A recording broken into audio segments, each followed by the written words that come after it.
Halo, Assalamualaikum warahmatullahi wabarakatuh. Selamat pagi rekan-rekan semua. Pada tugas pembaruan pembelajaran pendidikan ekonomi ini, saya akan menjelaskan materi tentang kegiatan ekonomi. Namun, sebelum lanjut, izinkan saya memperkenalkan diri terlebih dahulu. Nama saya Irna Yunitasari, NIM 181011600-103 dari Prodi Pendidikan Ekonomi. Tetap semangat ya, walaupun belajar dari rumah. Yuk kita mulai saja pada pertemuan kali ini dengan materi kegiatan ekonomi. Kegiatan ekonomi adalah suatu kegiatan yang dilakukan oleh manusia untuk memenuhi kebutuhan hidupnya. Umumnya, kegiatan ekonomi terdiri dari kegiatan konsumsi, produksi, dan distribusi. Nah, di sini bisa kita lihat pelaku kegiatan ekonomi ada 3. Yang pertama, kegiatan produksi. Yang kedua, kegiatan distribusi, dan yang terakhir, kegiatan konsumsi. Yuk lanjut kita bahas satu persatu ya. Yang pertama, kegiatan produksi. Kegiatan produksi ini pada dasarnya bertujuan untuk menghasilkan barang dan jasa. Kegiatan produksi dapat juga dilakukan untuk menambah nilai guna barang dan jasa. Contohnya yaitu ketika pengusaha mebel kayu menjadi kursi atau meja. Maka pengusaha mebel tersebut pada dasarnya sedang melakukan kegiatan produksi karena sudah menghasilkan barang dan jasa. Nah, untuk diagramnya bisa kita lihat ya. Input terdiri dari barang mentah atau barang setengah jadi. Selanjutnya kegiatan produksi. Output terdiri dari barang setengah jadi atau jadi.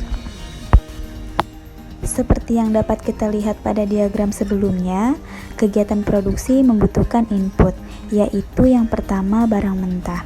Barang mentah adalah barang yang belum mengalami proses pengolahan sama sekali. Contohnya hasil perhutanan seperti kayu, rotan, dan karet. Yang kedua, barang setengah jadi. Barang setengah jadi adalah barang yang sudah mengalami proses pengolahan namun belum jadi produk akhir yang bisa langsung dinikmati. Contohnya benang dapat diolah kembali menjadi kain. Nah, kain tersebut masih dapat diolah menjadi pakaian.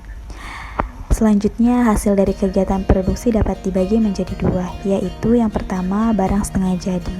Barang setengah jadi seperti yang dijelaskan sebelumnya, output berupa barang setengah jadi nantinya akan menjadi input kegiatan produksi lainnya, agar menghasilkan barang jadi yang bisa digunakan oleh konsumen secara langsung. Yang kedua, barang jadi. Barang jadi diartikan sebagai barang yang sudah siap untuk dikonsumsi oleh konsumen. Contohnya bantal, karpet, dan masih banyak lagi ya.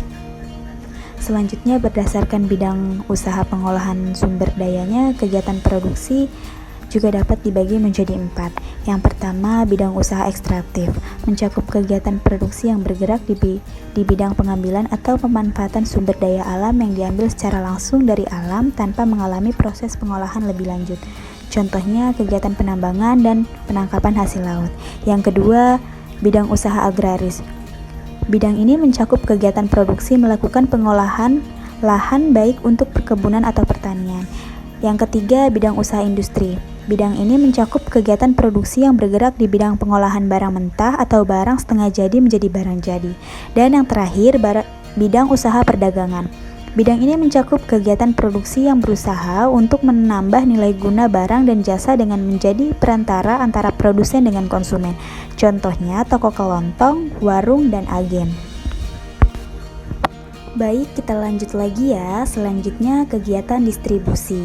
Dalam sebuah perekonomian, kegiatan distribusi sangat diperlukan agar tercipta kesesuaian antara ketersediaan barang dengan kebutuhan. Pelaku kegiatan distribusi sendiri disebut sebagai distributor. Contoh dari kegiatan distribusi yaitu jika di desa terpencil tidak ada warung kelontong, maka setiap penduduk harus pergi ke pasar yang jaraknya jauh hanya untuk membeli beberapa barang saja. Hal ini tentu akan meningkatkan biaya yang harus ditanggung oleh penduduk dibandingkan jika ada sebuah warung yang dapat menyediakan barang yang diperlukan, sehingga penduduk tidak perlu mengeluarkan biaya transportasi yang mahal untuk ke pasar. Nah, pembahasan yang terakhir yaitu kegiatan konsumsi. Kegiatan konsumsi adalah suatu kegiatan untuk menghabiskan atau mengurangi nilai guna barang dan jasa untuk memenuhi kebutuhan. Pelaku kegiatan konsumsi disebut konsumen. Contoh kegiatan konsumsi adalah penggunaan listrik sebagai sumber daya untuk mengurangi rumah di malam hari. Pemenuhan kebutuhan makanan dan pakaian salah satu contoh dari kegiatan konsumsi. Selanjutnya terdapat 3 pelaku utama kegiatan konsumsi pada suatu perekonomian, yaitu yang pertama rumah tangga keluarga, yang kedua pemerintah, dan yang ketiga industri atau perusahaan. Sekian materi pada pertemuan kali ini. Semoga tetap semangat ya, walaupun belajar dari rumah itu terasa sulit. Namun saya yakin semua dapat melakukannya. Mohon maaf apabila ada kesalahan atau kekurangan. Wassalamualaikum warahmatullahi wabarakatuh.